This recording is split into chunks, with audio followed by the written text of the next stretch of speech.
They say love is unconditional, but for Liam, Preston, love had a price tag. On the night of their 5th wedding anniversary, Charlotte sat across from her husband with a secret that would change their lives. She was finally pregnant. But before she could whisper the good news, Liam handed her an envelope. It wasn't a trip to Paris. It was divorce papers. He told her she was too plain, too poor, and too boring for his new billionaire lifestyle. He kicked her out into the rain, thinking he had won.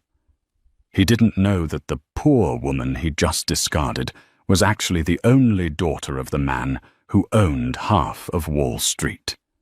And Daddy is not happy. The crystal chandelier at Le Voir, Manhattan's most exclusive French restaurant, cast a fractured light over table 9. It was the kind of place where a salad cost more than a car payment. The air smelled of truffles and old money, and silence was a currency. Charlotte Bennett, known simply as Charlie, to her husband fidgeted with the hem of her emerald dress. It was an off-the-rack piece she had bought 3 years ago, but she had steamed it carefully for tonight. She pressed her hand against her flat stomach, feeling the warmth of the secret she was guarding. 2 months. She was 2 months along. After 3 years of negative tests and silent tears, it had finally happened. She looked across the table at Liam Preston. 5 years ago, Liam was a desperate coder working out of a garage in Queens, surviving on instant noodles and Charlotte's salary as a librarian. Now he was the CEO of Preston Dynamics, the hottest AI tech firm in the city, recently valued at $400 million. He wore a bespoke suit that cost more than Charlotte's first car. But his eyes were different. They used to look at her with adoration. Now they were glued to his phone screen, reflecting the blue light of email notifications. "Liam," Charlotte whispered, trying to keep her voice steady. "Happy anniversary." Liam didn't look up. He scrolled, typed a quick reply, and then sighed, placing the phone face down. The noise was heavy like a judge's gavel. "Right. Happy anniversary, Charlie." He didn't reach for her hand. He reached into his jacket pocket. Charlotte's heart fluttered. A gift. She hadn't expected anything big, but maybe a card, a letter, a promise that he would be home for dinner more than once a month. He slid a thick manila envelope across the pristine white tablecloth. It stopped just inches from her wine-glass water for her tonight. "What is this?" she asked, a smile trembling on her lips. "Tickets." "Are we finally going to Italy?" Liam took a sip of his scotch, his jaw tight. "Open it." Charlotte's fingers shook as she undid the clasp. She pulled out the documents. The bold black letters at the top screamed at her louder than any shout. Petition for dissolution of marriage. The world seemed to tilt on its axis. The hum of the restaurant faded into a high-pitched ring in her ears. "Is this a joke?" Charlotte choked out. "Liam, we're celebrating 5 years." "We're marking 5 years, Charlie. We're not celebrating." Liam said, his voice terrifyingly calm. It was his boardroom voice, cold, transactional. "Look, I'll make this simple. I've outgrown this. I've outgrown us. Outgrown." Tears welled in her eyes, blurring the sight of the man she had supported when no one else believed in him. "I'm your wife.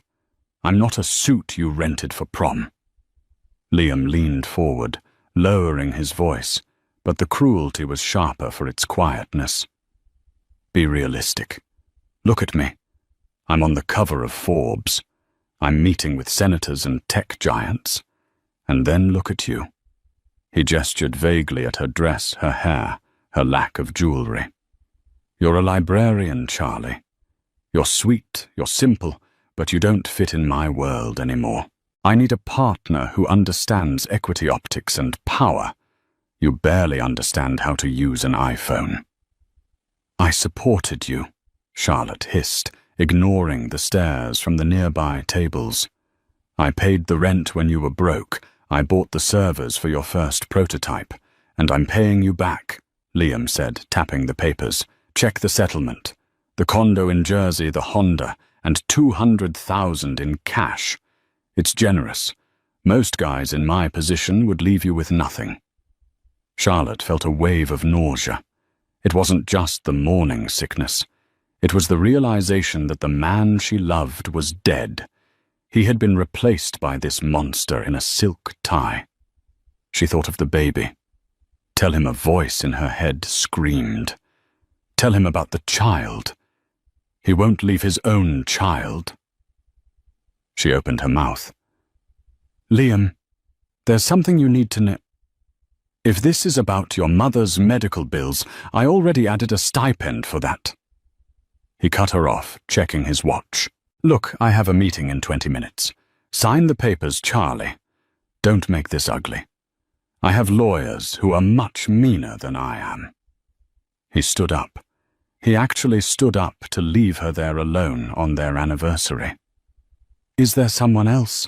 Charlotte asked, the realization hitting her like a physical blow. Liam paused. He adjusted his cufflinks. Sophia Kincaid. She's the daughter of the Kincaid Energy Group. She gets it, Charlie. She gets me." Sophia. The woman Liam had hired as a consultant 6 months ago. Stunning, sharp, and ruthless. Charlotte slowly closed her mouth. She placed her hand over her stomach again. If she told him now, he would think she was using the baby as a trap. Or worse, he would try to take the baby away from her to raise it with Sophia. She wouldn't let that happen. Charlotte stood up. She didn't scream. She didn't throw the wine. She simply picked up the envelope. "You're right, Liam," she said, softly. Her voice was different now. The tremble was gone. "I don't fit in your world, and I thank God for that." Liam looked at her, confused by her sudden composure. "Good. I'll have my assistant send a car for your things tomorrow." "Don't bother," Charlotte said, turning her back on him. "I won't be there." She walked out of the restaurant, her head high, while Liam watched her go, feeling a strange cold shiver run down his spine. He shook it off. He was a multi-millionaire. He didn't have time for shivers. The rain in New York didn't wash things clean. It just made the grime slicker. Charlotte stood under the awning of Lavoie, clutching the envelope to her chest to keep it dry. She watched as Liam's sleek black Maybach pulled up. He didn't even look out the window as the car sped away, heading towards the Upper East Side, towards Sophia. Charlotte took a deep breath. She reached into her purse and pulled out a burner phone. It was an old flip phone she kept for emergencies. She dialed a number she hadn't called in 5 years. 1 ring. 2 rings. "Yes." The voice on the other end was deep gravelly and commanded instant respect. "Dad," Charlotte whispered. "It's me. It's Lottie." There was a silence on the line that felt heavier than the storm. "Lottie." The voice softened, cracking with emotion. 5 years. You haven't called in 5 years. Are you okay? Where are you? I'm done, Dad. You were right. You were right about him. About everything." A sob finally broke through her throat. "He left me. On our anniversary." "Stay right there." The voice turned into steel. "I have your location. Bennett 1 is 5 minutes away." "Dad, I don't want to make a scene." "You are a Bennett. You are the scene. Wait for the car." 5 minutes later, A Rolls-Royce Phantom, the color of midnight, pulled up to the curb. A chauffeur in a grey uniform stepped out with an umbrella, shielding Charlotte as if she were the Queen of England. "Miss Bennet," the driver said, bowing his head. "Your father is waiting at the estate." As Charlotte sank into the heated leather seats, the facade of the poor librarian melted away. Charlotte Bennet was not poor.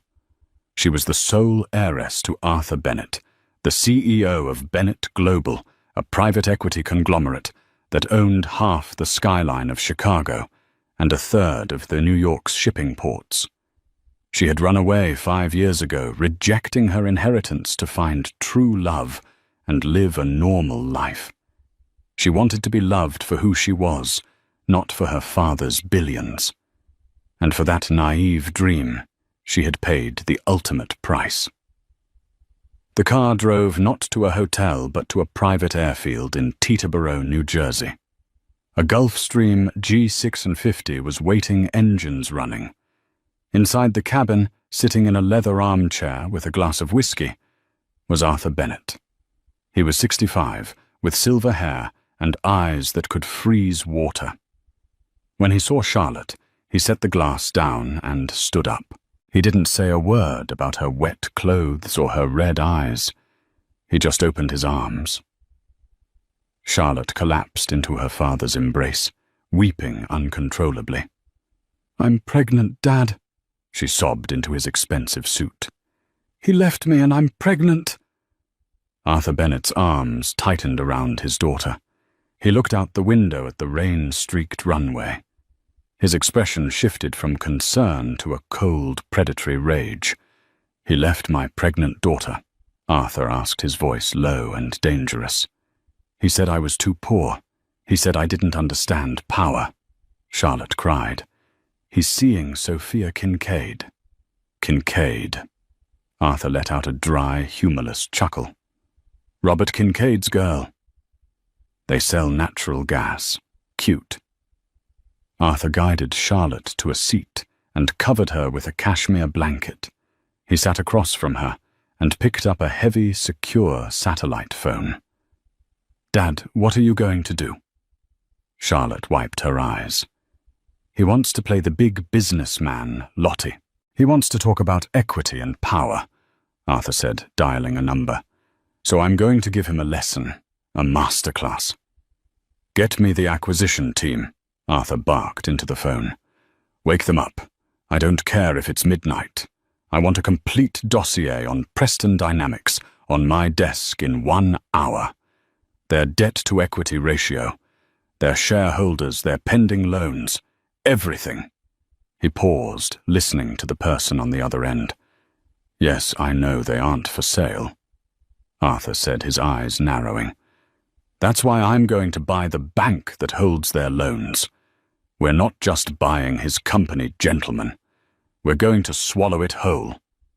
I want Liam Preston to wake up tomorrow, owning nothing but the suit on his back." He hung up and looked at his daughter. "Rest, Lottie. By the time you wake up, the world will be a very different place for Mr. Preston." The morning sun hit the floor-to-ceiling windows of Sophia Kincaid's penthouse, blinding Liam as he woke up. He stretched, feeling the expensive Egyptian cotton sheets. For the first time in years, he felt unburdened. No boring wife waiting at home with leftovers. No guilt. Just success. He checked his phone.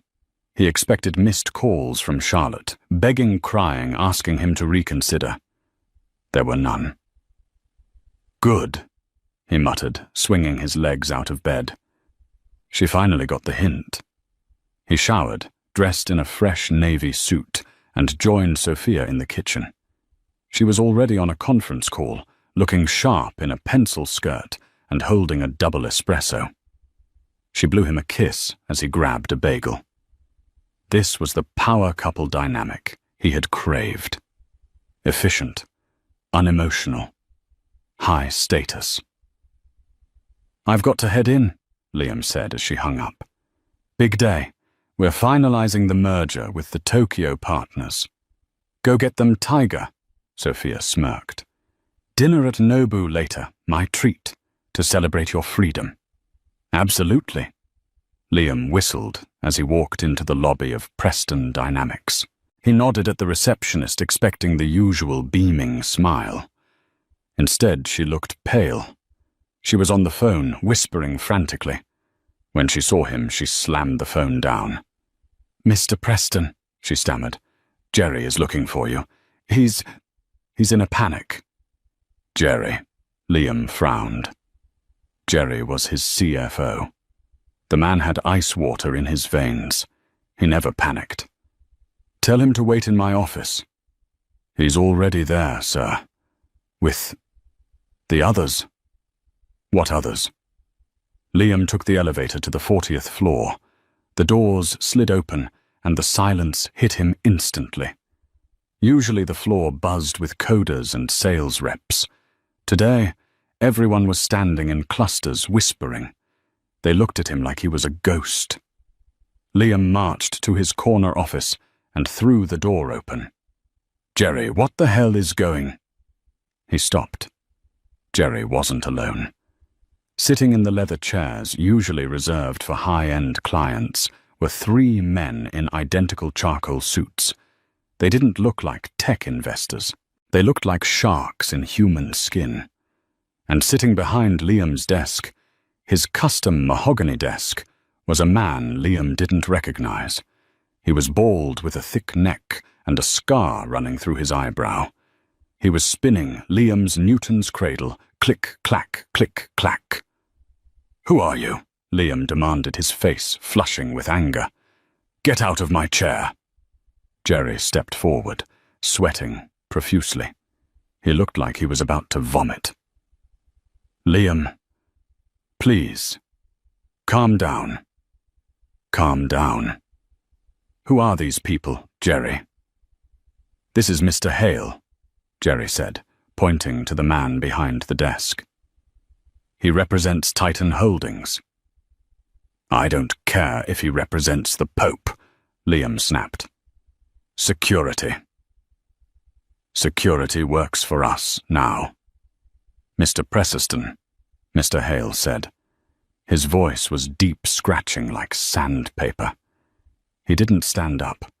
He didn't stop playing with the Newton's cradle. What are you talking about? Liam laughed nervously. I own 51% of this company. I am the majority shareholder. You were the majority shareholder, Hale corrected. He picked up a document from the desk and slid it forward. Do you recognize this? Liam squinted at the paper. That's our loan agreement with First NY Commercial Bank. We took out a $50 million line of credit to expand the servers. So what? We're current on payments.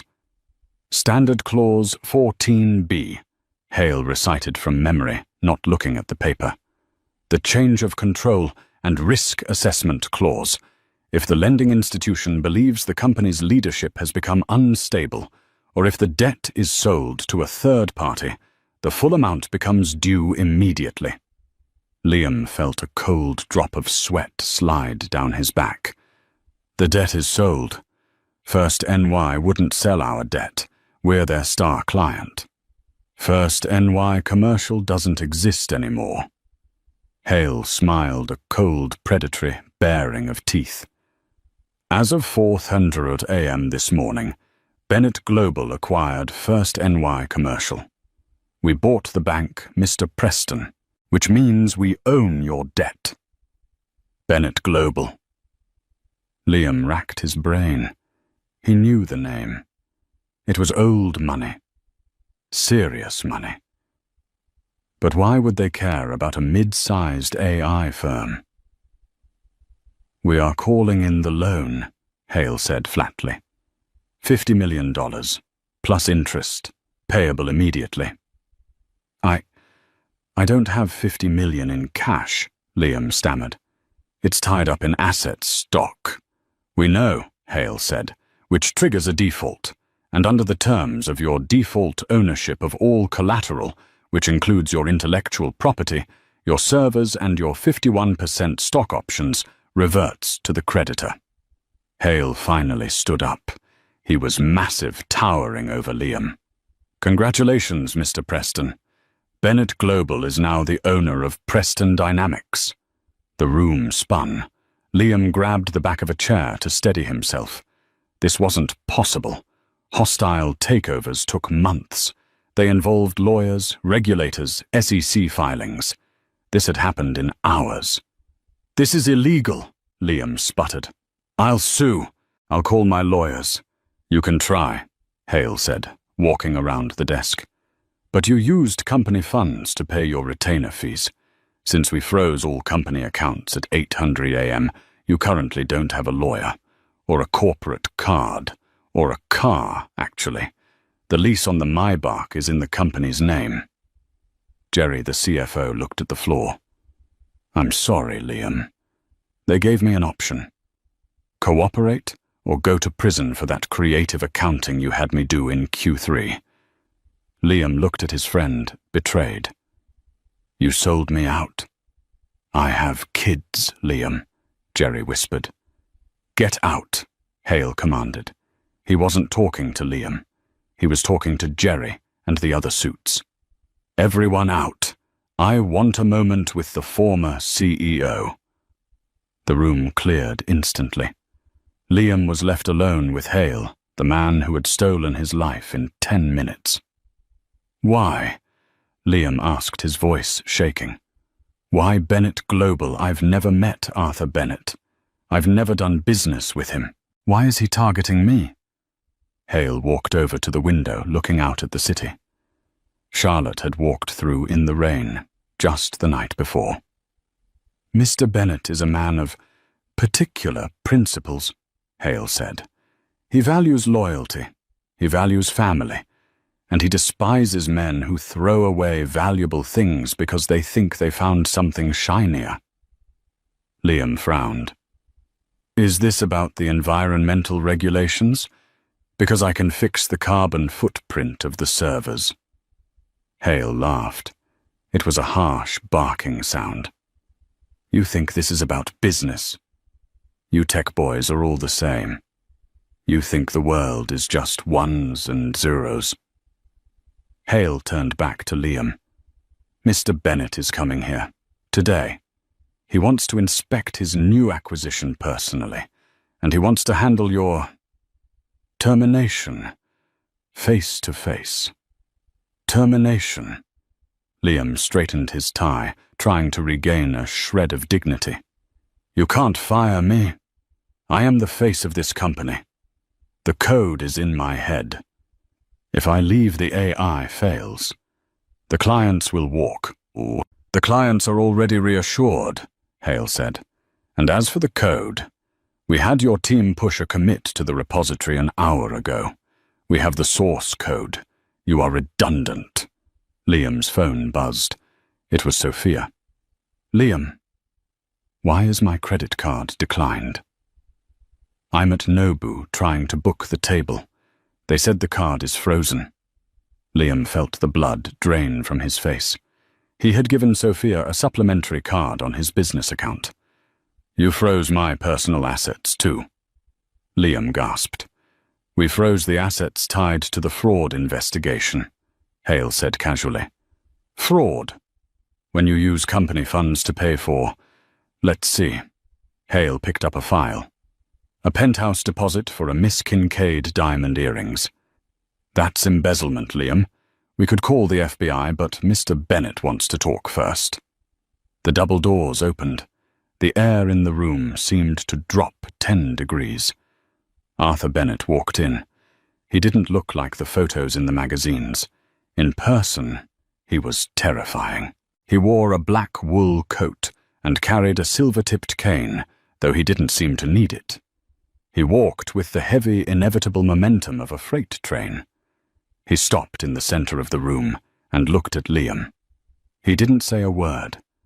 He just stared, his blue eyes analyzing Liam like a bug under a microscope. Liam swallowed hard. He had faced angry investors, hostile reporters, and screaming competitors. But he had never felt fear like this. "Mr. Bennett," Liam said, extending a hand, "I'm sure we can work this out. I'm a reasonable man." Arthur looked at the hand, then up at Liam's face. He didn't shake it. "You're a fool," Arthur said. His voice was quiet, but it carried across the room. "You built a castle on sand, Mr. Preston, and you didn't even realize the tide was coming in."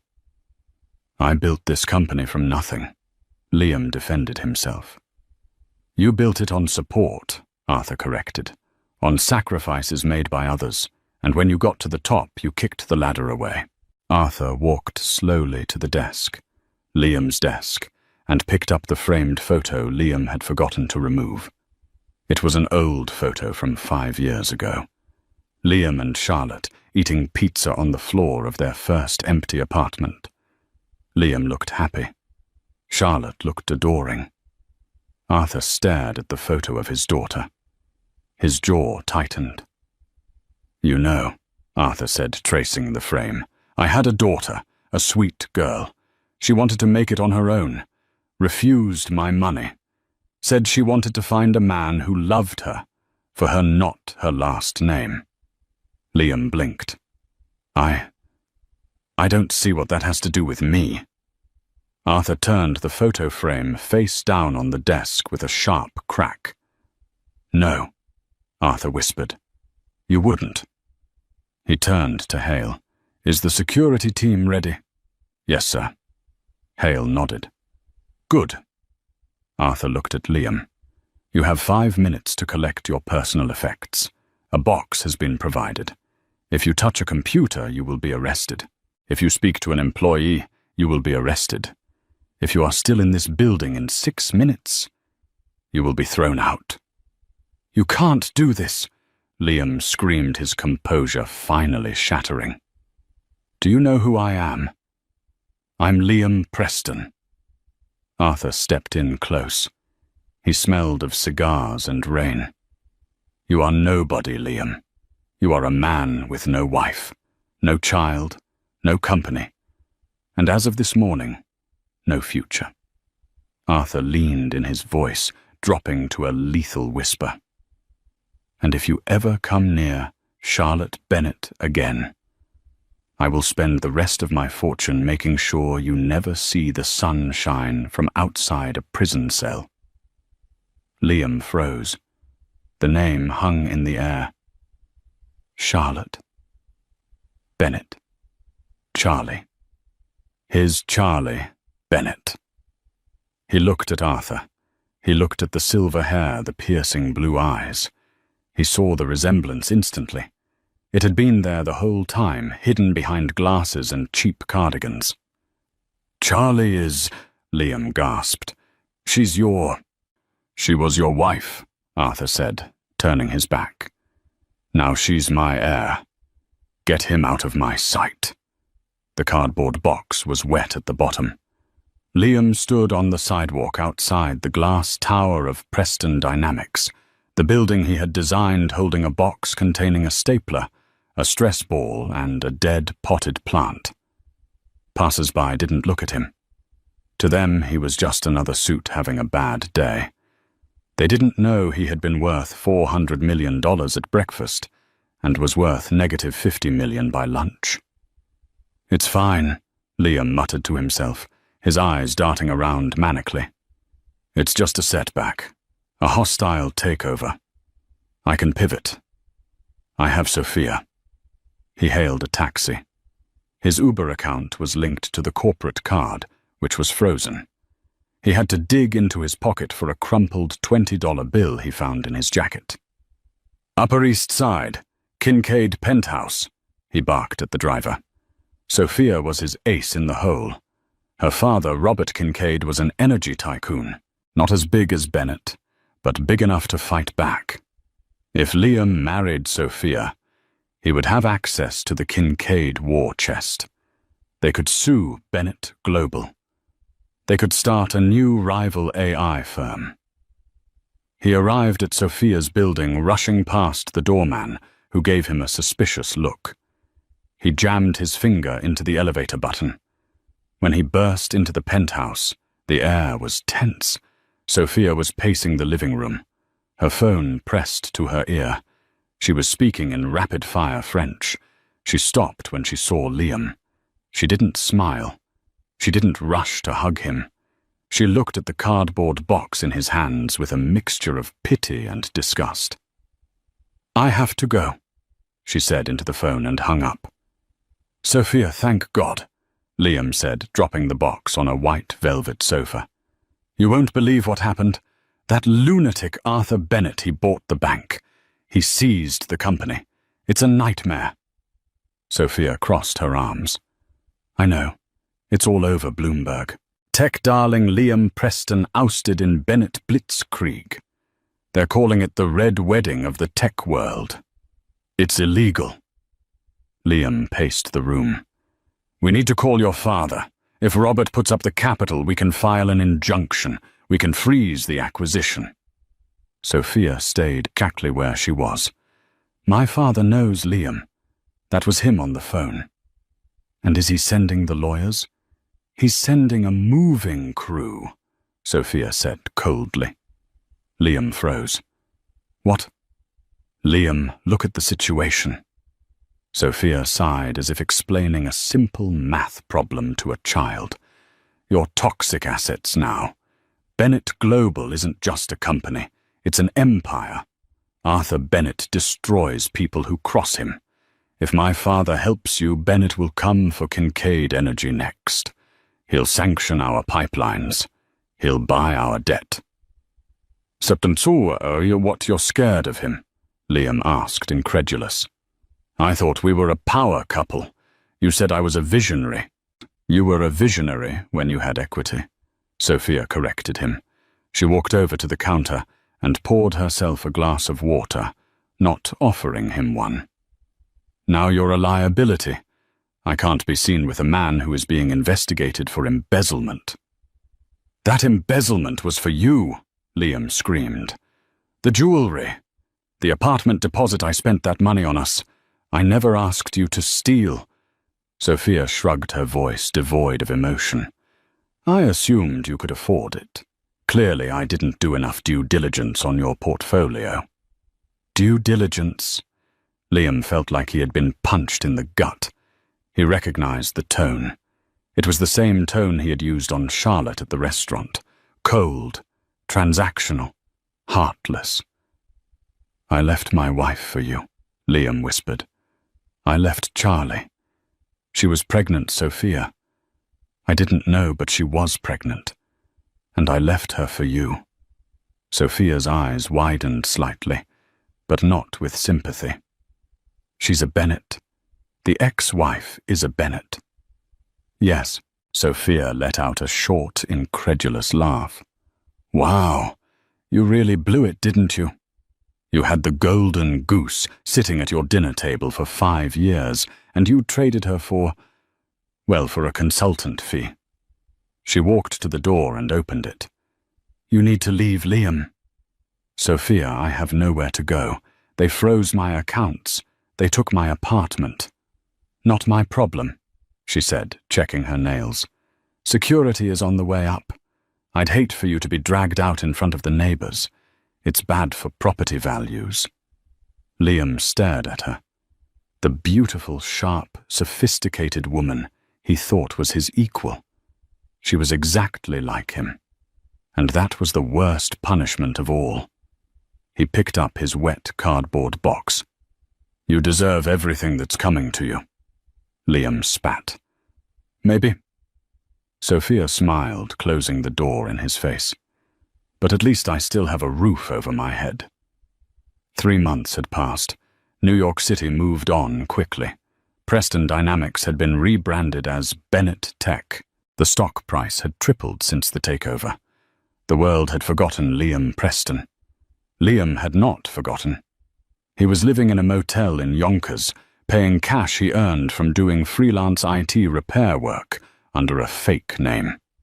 He had sold his watches. He had sold his designer suits He wore jeans and a hoodie now. He looked 10 years older. But he had a plan. He had been tracking the news. Tonight was the Bennett Foundation Gala at the Metropolitan Museum of Art. It was the social event of the season, and the press release stated that Arthur Bennett would be introducing the new executive director of the foundation, his daughter, Charlotte Bennett. It was Liam's only chance. He had to see her. He had to explain. If he could just get her alone, away from her father, he could remind her of the good times, the first 2 years, the love. She was carrying his child after all. Hormones were a powerful thing. She would be emotional. He could manipulate that. He spent his last $300 bribing a caterer to lend him a server's uniform. At 8:00 p.m. Liam was inside the Met, holding a tray of champagne flutes. He kept his head down, moving through the sea of diamonds and tuxedos. The Temple of Dendur was lit in soft purple and gold. It smelled of orchids and money. And then he saw her. Charlotte was standing at the top of the stairs. She wasn't the woman in the emerald off-the-rack dress anymore. She wore a custom gown of midnight blue silk that draped over her baby bump, his baby bump, like a waterfall. She wore sapphires around her neck that were likely worth more than Preston Dynamics ever was. Her hair was styled in glamorous waves, her skin glowing. She looked regal, untouchable. She was laughing at something a senator was saying.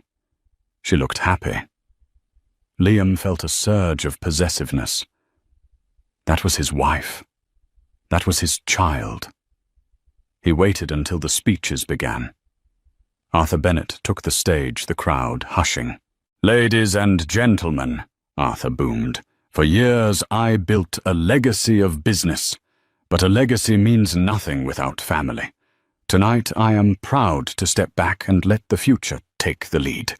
Please welcome my daughter, Charlotte Bennett." The applause was thunderous.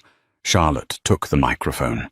She spoke with grace and confidence, the confidence of a woman who finally knew her worth. As she finished her speech, the crowd began to mingle again. Liam saw his opening. Charlotte was moving toward a private VIP alcove flanked by 2 large bodyguards. Liam ditched his tray and pushed through the crowd. "Charlie," he shouted. The bodyguards tensed, but Charlotte turned. She saw him. For a second, the room went silent for Liam. He saw the recognition in her eyes. He expected anger. He expected tears. Instead, he saw nothing. No spark. No hate. Just indifference. "Let him through," Charlotte said to the guards. Liam stumbled forward, breathless. "Charlie, God, you look incredible." "Hello, Liam," she said. Her voice was cool, like water running over stones. "You're serving drinks. I had to see you," Liam pleaded, ignoring the insult. "I know I messed up. I know I hurt you. But I was scared. The stress of the company, it got to me. But I've lost everything, Charlie. I've paid for my sins." He looked pointedly at her stomach. "I want to be a father. That's my son, isn't it? Or daughter. You can't keep me from my child." Charlotte placed a protective hand over her bump. "You didn't want a child, Liam. You wanted a divorce. You wanted Sophia." "Sophia is nothing," Liam said quickly. "She's a shark. You're the only one who ever really loved me. We can fix this. I can sign a prenup. I don't care about the money. I just want my family back." Charlotte studied him for a long moment. Then she smiled. It was a sad, pitying smile. "You don't want your family, Liam. You want your safety net. You're drowning and you think I'm a life raft." She stepped closer, lowering her voice so only he could hear. "You said I didn't fit in your world. You were right. Because my world is about loyalty. It's about building things that last. You built a house of cards and you knocked it down yourself. I can change, Liam begged, reaching for her hand. She pulled back sharply. It's too late. And as for the baby, she looked him dead in the eye. My legal team has already filed for full custody based on your financial instability and character concerns. You aren't going to be a father, Liam. You're going to be a cautionary tale. You can't do that. Liam's voice rose, attracting attention. People were staring. I have rights. I am the father. Security, Charlotte said calmly. The two bodyguards grabbed Liam by the arms. No, Charlie. Please. Liam struggled as they dragged him backward. I love you.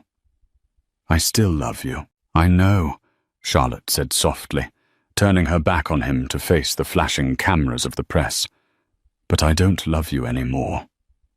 As Liam was hauled out of the gala, kicking and screaming in a waiter's uniform, he saw one last face in the crowd. It was Sophia Kincaid. She was standing near the bar holding a martini. She watched him get dragged away, met his eyes for a split second, and then turned away to laugh at a joke made by a handsome young hedge fund manager. Liam was thrown out the back exit into the alleyway. He landed in a puddle of dirty water, the heavy metal door slamming shut behind him with a final echoing clang. He sat there in the dark, the sound of the party muffled by the brick walls, and finally, for the first time in 5 years, Liam Preston cried. 5 years?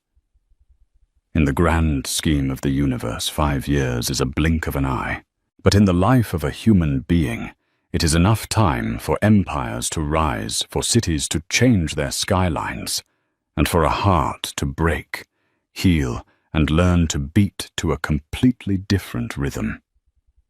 For Charlotte Bennett, the last 5 years had not just been a passage of time, they had been a metamorphosis. The woman who had once sat trembling at a table in Levoir, clutching a glass of water and begging for her husband's attention, no longer existed. That version of Charlotte had been incinerated in the fire of Liam's betrayal, and from the ashes, something far stronger had emerged. It was a crisp, brilliant Tuesday morning in late October.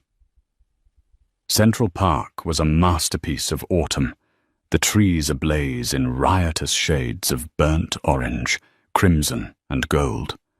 The air was sharp and cold, the kind that woke you up and made you feel glad to be alive. Charlotte walked along the winding path near the conservatory water, her boots clicking rhythmically against the pavement. She wore a camel-colored cashmere coat that cost more than her old car, wrapped tightly around her frame against the chill. But it wasn't the clothes that made heads turn as she passed. It was the way she carried herself.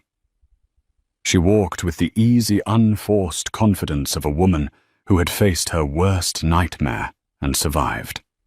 She wasn't just the heiress to the Bennett fortune anymore. She was the CEO of Bennett Venture, a multi-billion-dollar philanthropic fund. She spent her days funding clean water initiatives in sub-Saharan Africa and scholarships for inner-city kids in Chicago. She had taken the power her father had given her and used it to heal the world, perhaps as a way to heal herself. "Mummy, look. The boats are out." The shout broke her train of thought. Running ahead of her, chasing a stray pigeon with the boundless energy of youth, was Lucas. He was 4 years old, a whirlwind of laughter and curiosity, wrapped in a miniature navy duffel coat. He had messy brown hair that refused to stay combed and bright, inquisitive eyes that took in the world with absolute wonder. "I see them, Luke." Charlotte called out, a smile breaking across her face that reached her eyes. "Stay on the path, please. The leaves are slippery." She slowed her pace, watching him. Lucas was her anchor. He was the reason she got up in the morning. He was also, in moments that caught her off guard, a painful reminder. He had Liam's chin. He had Liam's way of tilting his head when he was trying to solve a puzzle.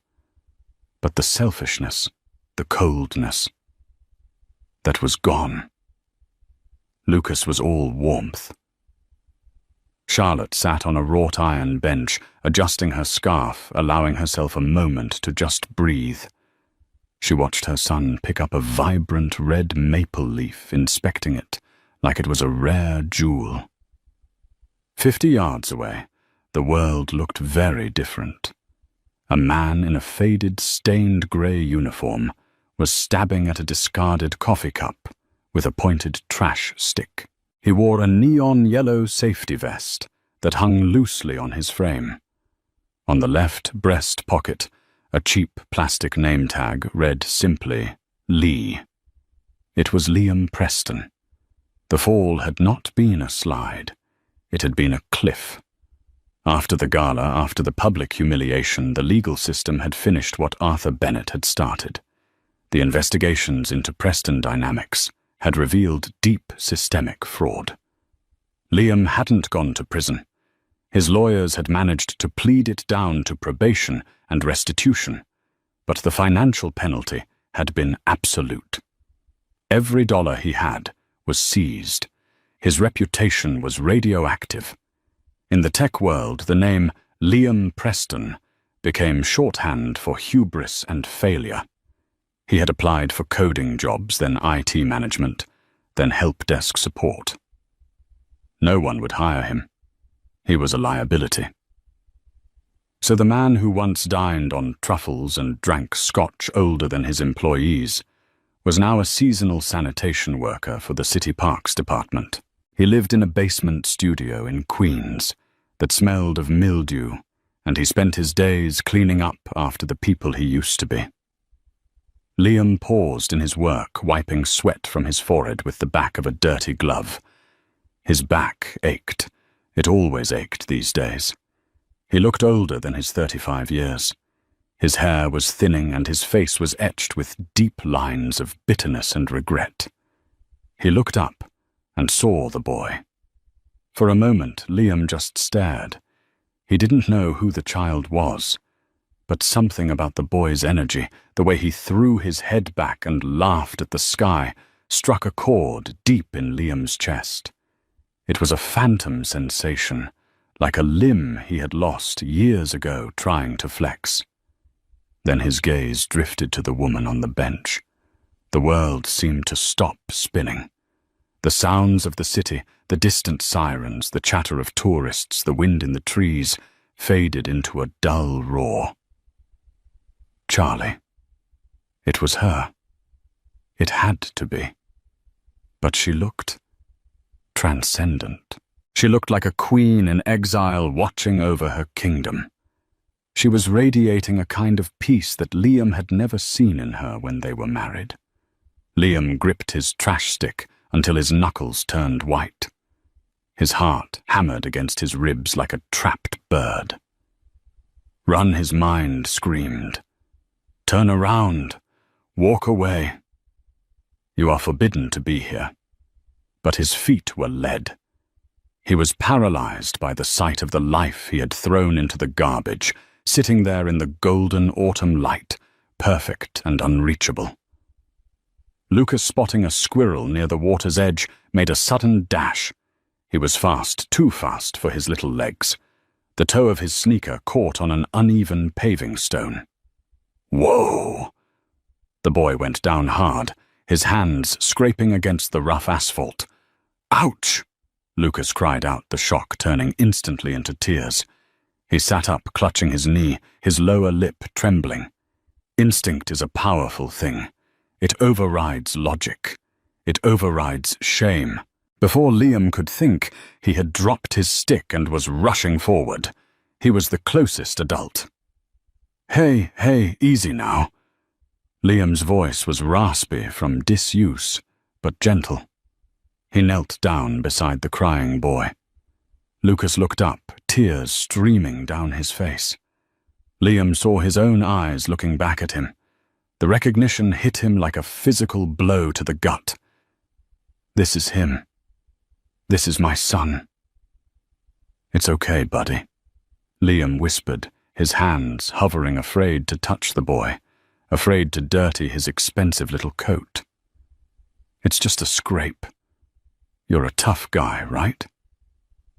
Lucas sniffled, looking at the man in the neon vest. It hurts. I know. Liam said, his throat tight. But look, no blood. Just a bonk. Lucas. The voice was sharp, cutting through the air like a whip. Charlotte was there in an instant. She didn't run, but she moved with a terrifying speed.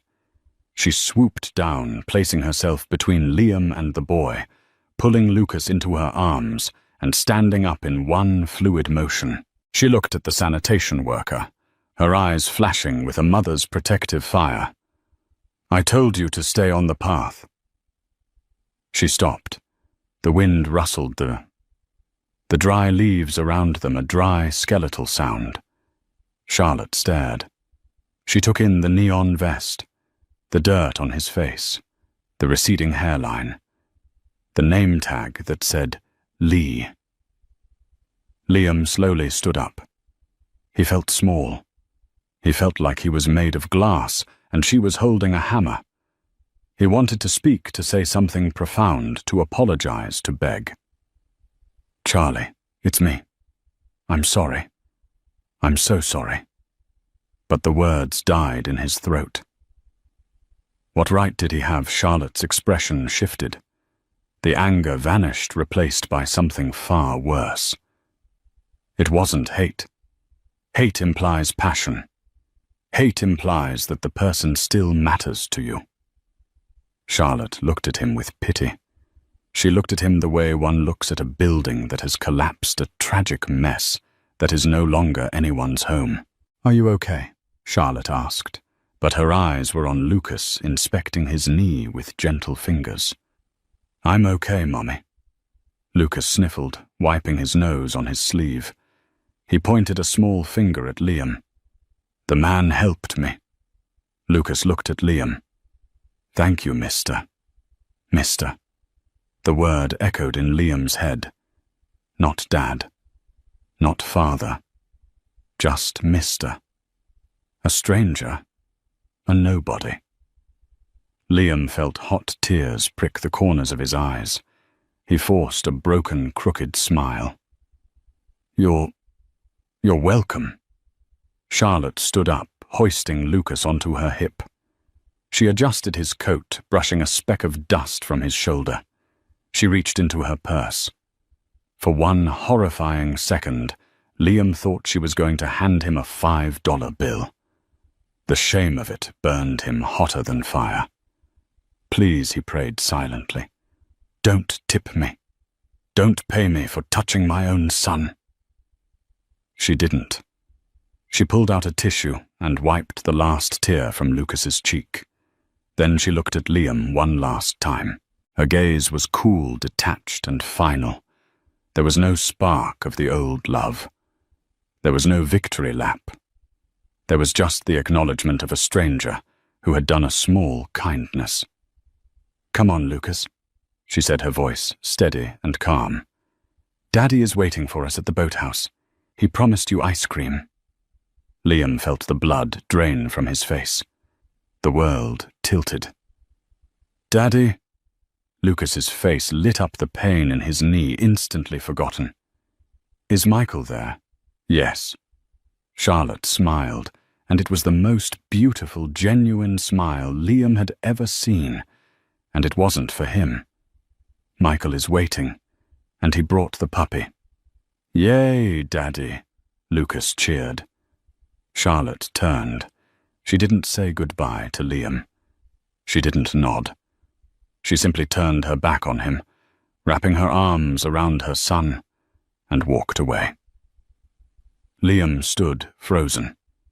He couldn't move. He watched them walk down the path toward the Loeb boathouse. In the distance, leaning against the railing, was a man. He was tall, with broad shoulders and a kind face. He wore a camel coat that matched Charlotte's. When he saw them, he didn't check his phone. He didn't look annoyed. He lit up. Liam watched as the man Michael jogged forward to meet them. He watched as Lucas wiggled out of Charlotte's arms and ran to him screaming, "Daddy!" He watched Michael scoop the boy up, spinning him around in the air, burying his face in Lucas's neck to make him laugh. He watched Charlotte lean in, and Michael kissed her softly, reverently on the forehead. It was a perfect picture. It was the tableau of a happy life. It was the exact future Liam had held in his hands 5 years ago. The future he had traded for a corner office and a woman who didn't love him. He had wanted a legacy. He had wanted to leave a mark on the world. Standing there in the cold, surrounded by the trash of strangers, Liam realized his legacy was walking away from him. He was a ghost in his own life story. A sudden gust of wind blew a crumpled, greasy paper bag against Liam's leg. He looked down at it. He looked back at the happy family, now just small figures in the distance, disappearing into the golden light of the park. "Hey, Lee!" The shout came from a supervisor driving a green golf cart nearby. "Quit staring at the rich people. We got 3 more zones to clear before lunch. Move it." Liam flinched. He looked at his supervisor, then down at the trash stick in his hand. He took a deep breath, inhaling the smell of damp earth and exhaust fumes. "Yeah," Liam whispered to no one. "Coming." He spiked the greasy bag with his stick and dropped it into his sack. He turned his collar up against the wind, lowered his head, and continued to walk, spearing the garbage left behind by the people who mattered, fading into the grey background of the city that never sleeps. And that is the tragic yet satisfying end of Liam Preston.